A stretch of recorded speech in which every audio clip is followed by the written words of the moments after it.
Hi, this is my second video in English, so please be kind.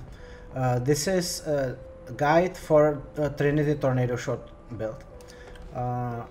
This build is a glass cannon. It has almost no defenses. It's a mapper, it's not a bosser, and it's pretty expensive, and I would not recommend it to beginners.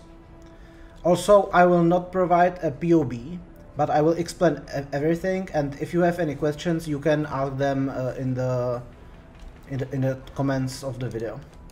So, why I play this build? Because it has almost no defenses. This build is really nice because it's a one-button build, and I have league started this build for 3 years since Legion League, and it has developed a bit. The very nice aspect of this build is that I can usually use only one button, and the button is Tornado Shot. Everything else is automated, and only a few other things you have to press buttons. As you can see, I'm in SSF. This character I played in SSF Sentinel. I have not changed it since it fell to Standard League. So this is the gear, and I have not used any recombobulators to create this gear except for this fractured Stygian Vice, but it's only resist, so it doesn't matter really. So I play this build as a Deadeye, and I will show you my skill tree, show the Ascendancies, show my gear, and say something about some specific things. So you start as a ranger, you go here, here, here, here, here, here, here, here, here. Then you stop here, and during the campaign you will take these two nodes. These are for mana leech. It's very important. Then, if you are in SSF or you have bad gear, you will go down, down, down, down here, take point blank, cold, cold, cold, and the fist convert to cold. Then this, and 10% frenzy charge on hit.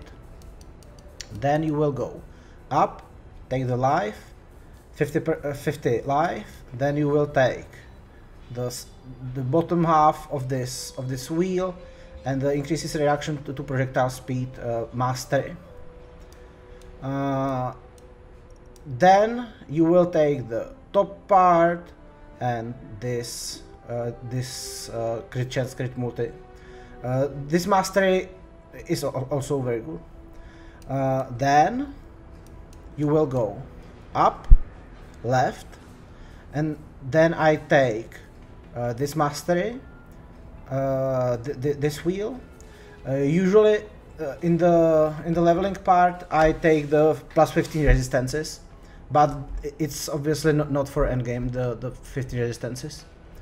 In the endgame I have exposure at least 18%. Then I will go up. If you have trouble with intelligence or strength, you can take these 2 points. Then I go here, and I take life gain on hit, mana gain on hit, and life leech, mana leech. Because I took this, where there is also mana leech, I can respec these 2 points. So you don't have these, you have these top ones. Then you take life, you go to the left, here, here, here, here, here. Then I take usually either life. The second life mastery is increased maximum life. You have no life regeneration, and then you are around the end of the story. You can also take these projectile nodes. This character is level 94, so these projectile nodes, if you think that this 15% more projectile speed helps with your damage because of this mastery, it does not. This specifically talks about increases, not more. So this mastery will not help with damage, but it will help with the reach of your projectiles. You can also take this mark wheel, and the rest is here, the life. I have not talked about the large cluster. I expect that you are at least somewhat advanced, so you know what about clusters. So you need an 8 passive skills point large cluster that is either for damage with bows or general attack damage. On this cluster you absolutely need Feed the Fury and Fuel the Fight, and then the third notable, the martial prowess, is very good. So if you have the currency for it, buy a bow cluster with these three. Feed the Fury leeches life, Fuel the Fight leeches mana. So once you get these two, you can again respec these two leech nodes. Then you have two medium cluster jewels. Both are 4 or 5 passive points, and there you have Repeater and Eye to Eye. Eye to Eye, both are the same. Eye to Eye Repeater, Eye to Eye Repeater. Eye to Eye takes advantage for being close to the enemy. That's the same like Point Blank. So my tactic is stand behind the enemy and shoot into him, and staying very close. That's for somewhat bossing. The rest of the jewels, here I have Corrupted Blood. Usually Abyss jewels are very good, so you want plus flat life. You also want plus or edit flat elemental damage, so cold, lightning and fire. Cold damage is a little bit better than other type of damages because of this cold penetration. You can also have a normal jewel with attack speed. So the other lines you want is attack speed if you have crit recently, crit multi, that's about it.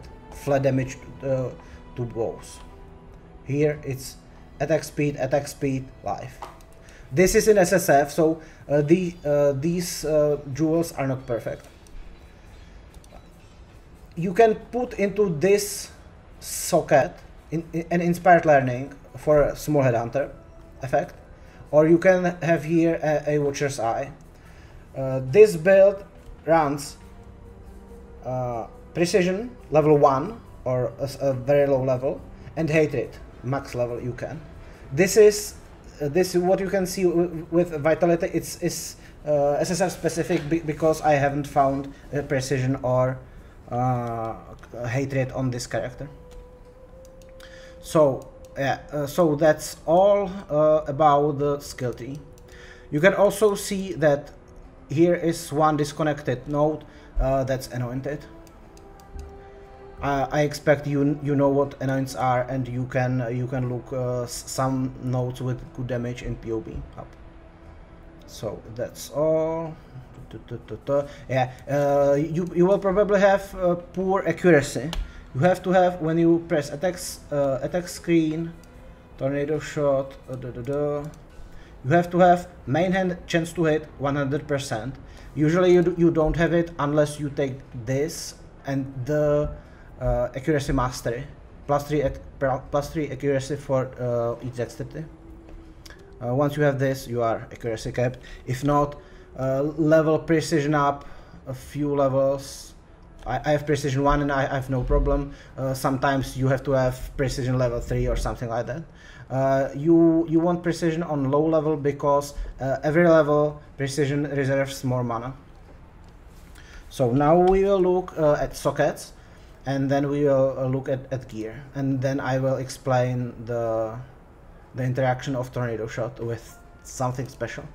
So Tornado Shot, obviously you can have alt quality gems, or if there are awakened versions of some gems, you can use those. This is SSF, so I don't have everything.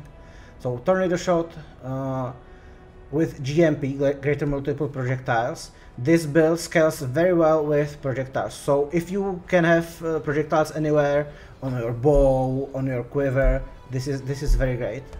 If you have awakened GMP, it's even better. Then you have inspiration support that lowers. So on one hand, it gives you more damage. On the other hand, it lowers your mana cost of tornado shot. Then you have wet, elemental limited attack skills, just damage. Trinity support, that's very crucial. I will explain it later. And either chain for mapping or hypothermia for bossing. Once you have a very good build, you can just use chain and you don't have to have hypothermia. This is the only 6-link you need to have. If you are in Trade League, you can also buy a 6-link Hydrosphere chest, because it has very high flat cold damage to bow attacks. There are better chests that you can have with damage. This I don't know if this is better, maybe not, but you can get a chest with attack crit, power charge on crit, +1 curse. I will also touch on that later, and that's already better than Hydrosphere. You can also have exploded on that chest, but that will be very expensive. Other sockets. The prime softcore tech is cast on Death Portal. The auras are Precision, level 1, Herald of Ice, and Hatred. Where is it? Hatred. You also cast Ensnaring Arrow, Ballista Totem. So you are putting totems on the ground. Those will ensnare the enemy, and enemies ensnared by Ensnaring Arrow take more damage. So that's why we use it. My travel skill is Flame Dash. You obviously can use other travel skills if you prefer them. The Vitality is specific for this build. You will not use that. If you want a defensive aura, I usually use Val Grace, and only the Val portion. I will not turn on normal Grace, so it doesn't reserve mana. And this is Blood Rage. You usually just start it at the start of the map, and it will give you more attack speed and frenzy charge on kill. Then this is a 4-link, so it's increased duration. It increases duration of phase run. I have phase run on the left button, so I can just hold the left button, and once the cooldown recovery finishes, I will phase run. It's with increased duration, so it lasts longer. Also, I have cast when damage taken, Immortal Call. This is very legacy for me. I used it 3 years ago, and that's why I use it. Maybe there are better solutions. I'm certainly not about surviving, and also increased duration with the Immortal Call. The main tech of this build is this helmet. It's called Azena's Chant, but in 3.19 it will be renamed, or the basic version, Azena's Mark, will have this effect. So the trigger socketed spells when you use a bow attack and attack speed and so on. So it will be called Azena's Mark in the next league. It's very important, and it triggers these socketed spells. So Sniper's Mark, Hydrosphere, and Creeping Frost with Bone Shell. Sniper's Mark is just a very big damage multiplier. It usually gives me 60% more damage against enemies. Then the biggest stack is Hydrosphere. If I attack, you can see I automatically cast this Hydrosphere, or the helm cast it, and all projectiles that collide with Hydrosphere chain from the Hydrosphere, and you can and these projectiles can focus one enemy, so it's very good for bossing, or it enables bossing on this mapping character. I have a picture here, so if you look, this is me, this is the boss, and this is tornado shot with 3 arrows. I usually have like 8 or 10 or even more, but for this example I have 3 arrows. So these are my primary arrows. Then this is the tornado, and each tornado has 3 secondary projectiles. And in this picture you can see that only this secondary projectile would hit the enemy. But if I cast tornado Hydrosphere, also a projectile from this middle tornado hits the Hydrosphere, and it will chain to the enemy. So it can double or even more multiply the damage of my attack. So it's very crucial for tougher enemies. This is the image of chain. So how many chains you have, so many times the projectile will bounce from one enemy to another.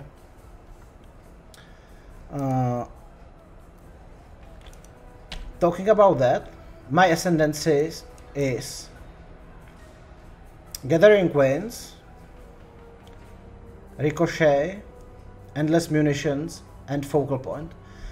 If you are in SSF or you don't have a very strong bow, I would recommend this order. So Gathering Winds, Ricochet, Endless Munitions, or Focal Point. If you are in Trade League and you have a very strong bow, you can even upgrade to Tornado Shot in Act 4, late Act 4, once you get a GMP support, Critical Multiple Projectile support. And in that case, I'm going Ricochet, Endless Munitions, Gathering Winds, Focal Point.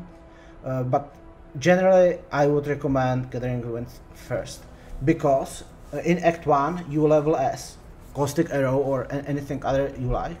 Then on level 12, once you reach the first Marvel Cavern, you will get Rain of Arrows, and you level with Rain of Arrows until you upgrade to Tornado Shot.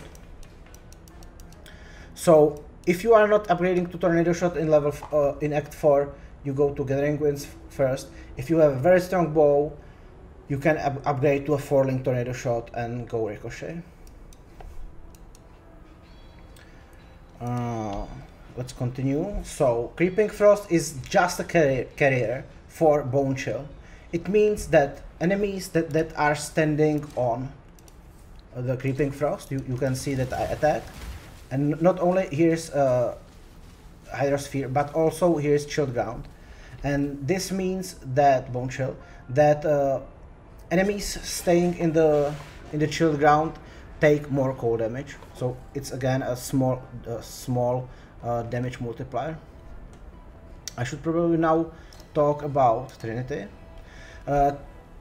If you attack with Trinity, you have to switch which element hits with the highest damage each hit. So in one hit you can deal the highest damage with cold damage, and within like 2 seconds or something like that, you have to hit with another type of damage.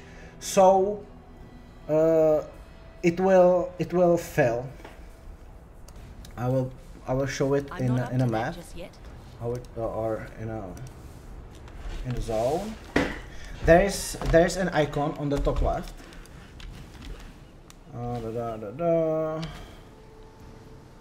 No enemies in sight. So this means that Trinity functions perfectly, and you can see once I don't attack, it will slowly decrease. But this only works if I have pretty.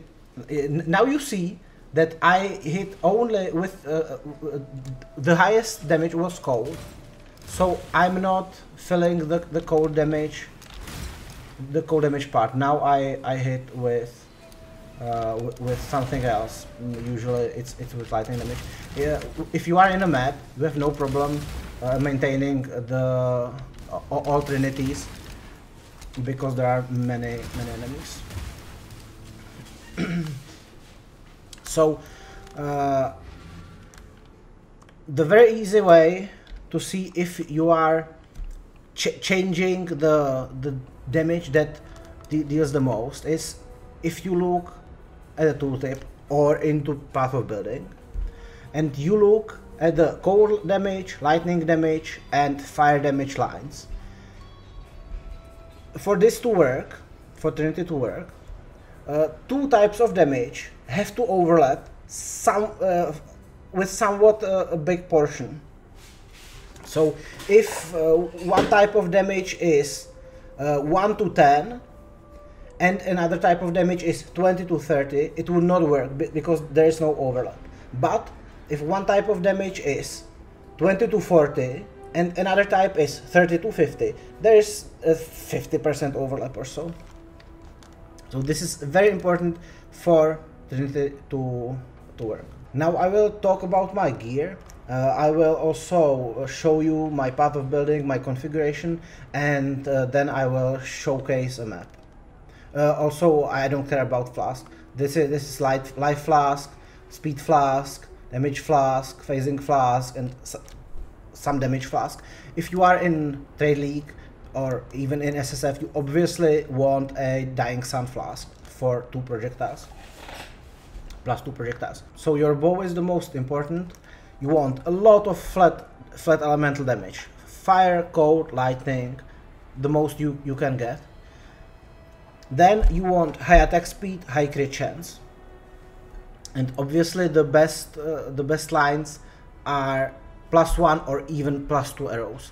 But that will be very expensive if you want all of them.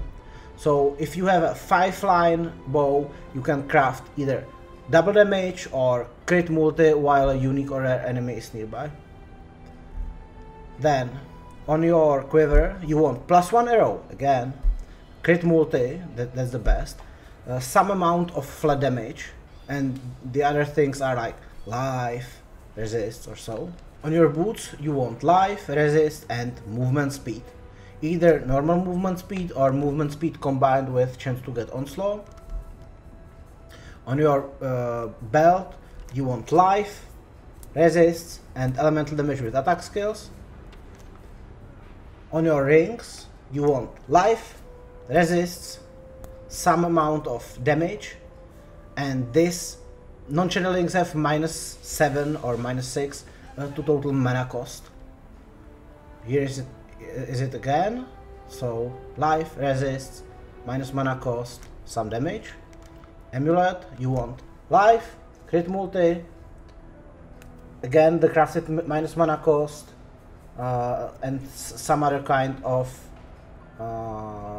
damage. This build usually struggles with intelligence and strength, so an amulet with strength int or something like that implicit is very good. You can see that I have allocates true strike, that's an anoint. You make this with blight, with oils. And another step with this build is when you have +1 curse, because the normal limit is 1 curse, Sniper's Mark is my 1 curse. If you have +1 curse, you can have a ring or gloves with elemental weakness on hit, but you have to have +1 curse. And that +1 curse you can get either by anointing Whispers of Doom, that's here, +1 curse, or you can have an amulet that's corrupted for +1 curse, or you can have a chest with +1 curse. Hunter chests have +1 curse. So if you have this +1 curse, you can have Sniper's Mark and Ela weakness. That's like 7% or 8% more DPS. For the gloves, I usually use these. These have Rampage, that's why I use them, and that's a very good mapping buff.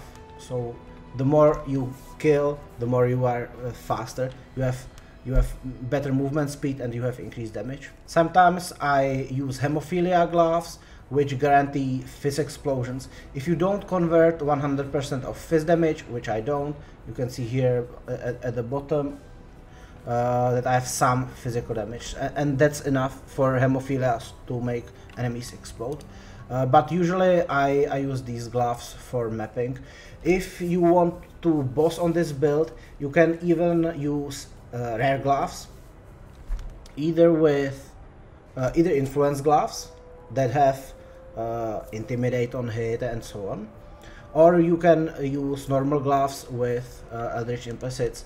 Then there can be like attack speed and so. You can also see that I have Eldritch implicit on my boots.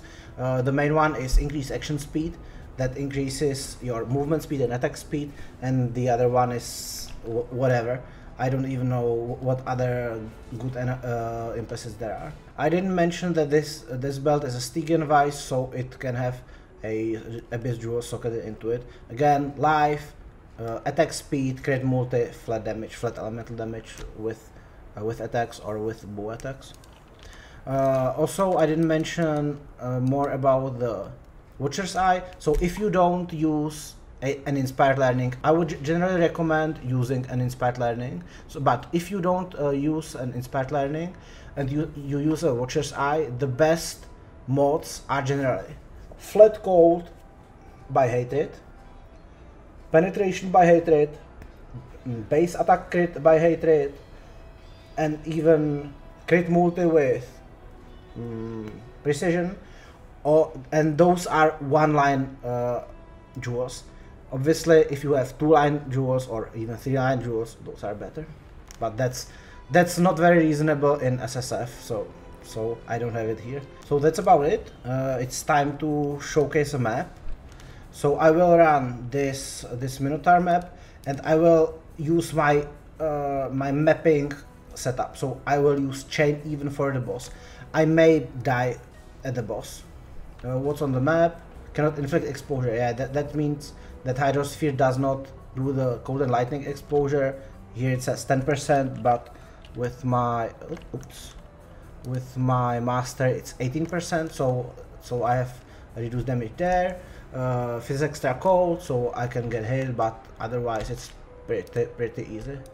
So let's go. I hope I will not die many times. I usually, if I want, I don't die, but I'm a reckless mapper, so if I die, I die. I don't care.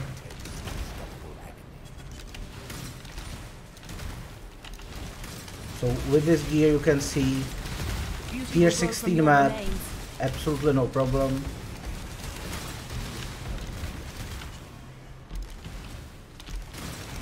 This map is not very juicy.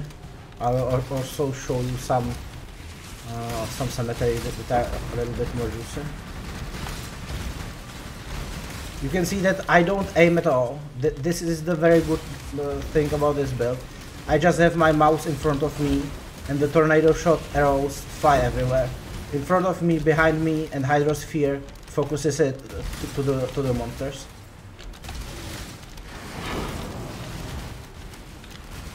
But agility, I don't care about that.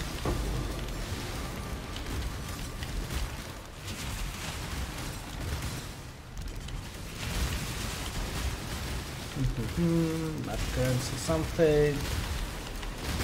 Oh, Divine Shrine. That would be not realistic, so I will not take it.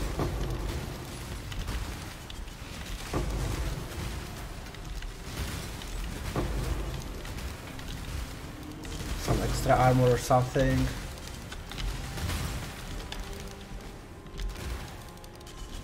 Okay, I have Rampage. Oops. Okay, I have not killed Minotaur. Oh, come on, I stood behind him.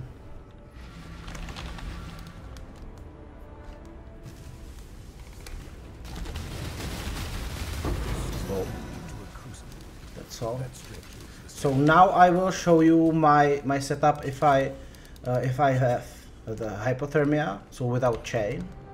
What does this map have? Unique monster, 35 life. Beyond, that doesn't matter. So usually you can swap the hypothermia for chain in the boss room and not before the map. But let's show you how it looks during the map with only one chain. So you don't have this +2 chain, but you still have your Ascendancy +1 chain. So we have one chain. One of my captors felt no emotion.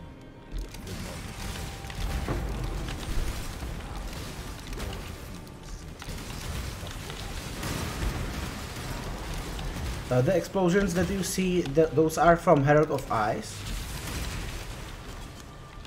And obviously, if you want more explosions, you can use the hypothermia gloves or even an exploded chest. If you again Immortal Shrine, Divine Shrine.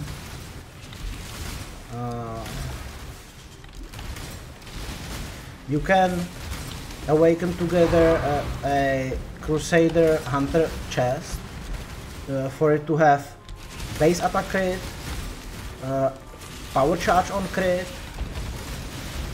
What else? +1 curse and exploder. If it's all elevated, you have a very endgame chest, but you don't need that. You can see this is like one mod. Oops.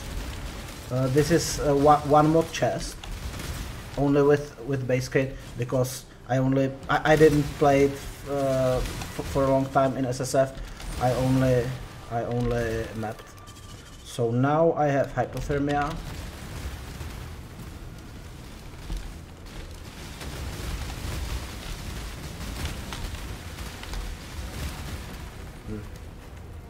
Still not very good. Okay, so he's there. So you can see this is a not very easy map. Unique boss has 43 more life, and I managed to do it.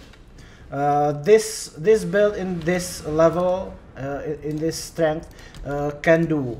I have done Mavens, I have done Invitations, I have not done Fear, but I think all other Invitations, maybe not the Hidden, but that was not because I wasn't able to, but I didn't play it. I didn't need the preference points on the Atlas. So now I will show you the path of building. This is the exact build that you just saw. You can see it has 3.2 million DPS per arrow of tornado shot. Path of building does not know with how many arrows you hit, because this is the picture, right? So you shoot 3 arrows, but maybe you hit with 1, maybe you hit with 3. Path of building does not know.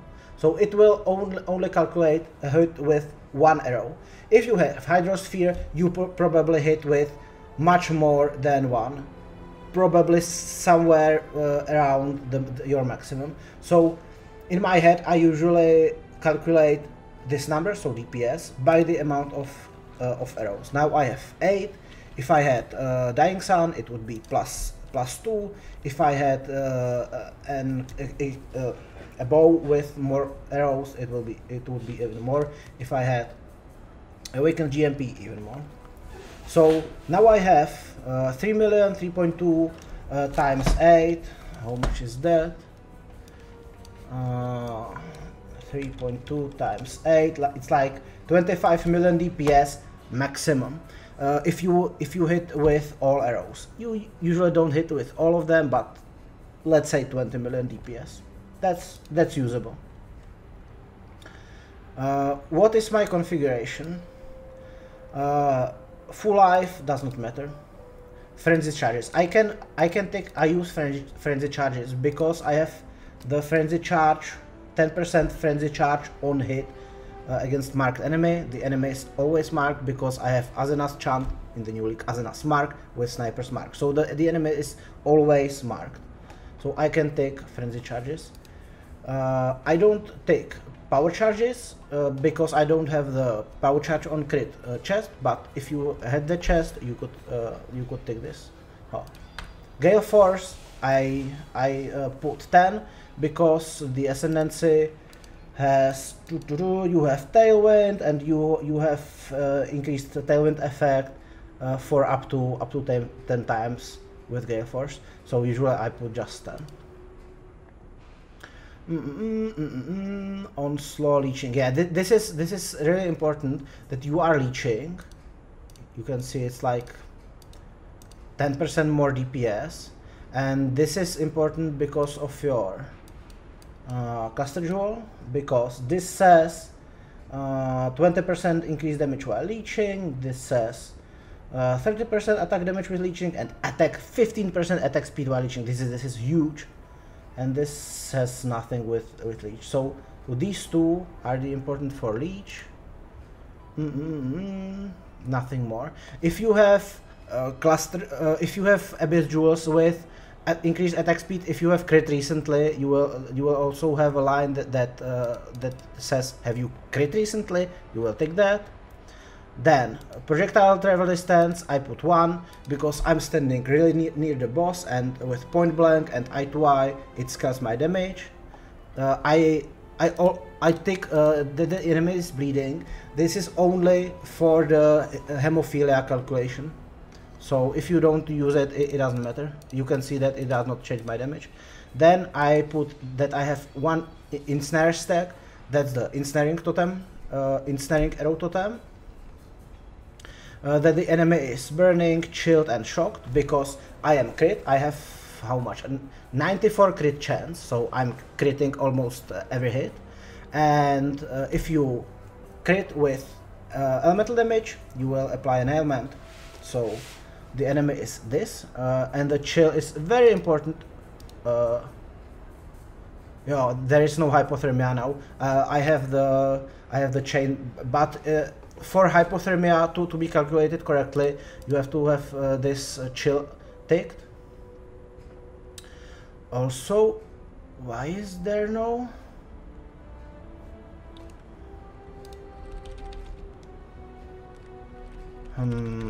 Yeah, it calculates the bone chill from here now. Before this POB update, it was here. So if you have some increased effect of chill, you can put the chill effect here, but usually I leave it empty. It takes into account 14% chill, and that's usually around correct. Then the enemy is shocked. I watch the enemy, and it's usually around 14%. If you don't put anything here, you will lose damage. So 14% is objective. Also, the enemy is on consecrated ground. That's because Bottled Faith Flask. Intimidate. If you have intimidate gloves, you check this. Then Trinity, I always put the highest Trinity number, so it's 50 because it's reliable if you put the damage correctly. And my boss damage is Guardian Pinnacle boss because those are the hardest that I usually fight against. To show you my my damage spread because of the Trinity, you go to calculation, tornado shot, and you look here for the real damage. So it's 4,000. It will be teeny tiny. 4,000 to 71,000, and core damage is 35 to 64,000. So it has it's perfectly one within the other. So one time lightning can roll 4,000 and cold can roll 35,000, so cold is higher. The other time lightning can roll 70,000 and the other can roll 50,000 and lightning is higher. And because you hit so many times in a second, then there will be many hits with changed highest element, so Trinity will be active always. That should be it.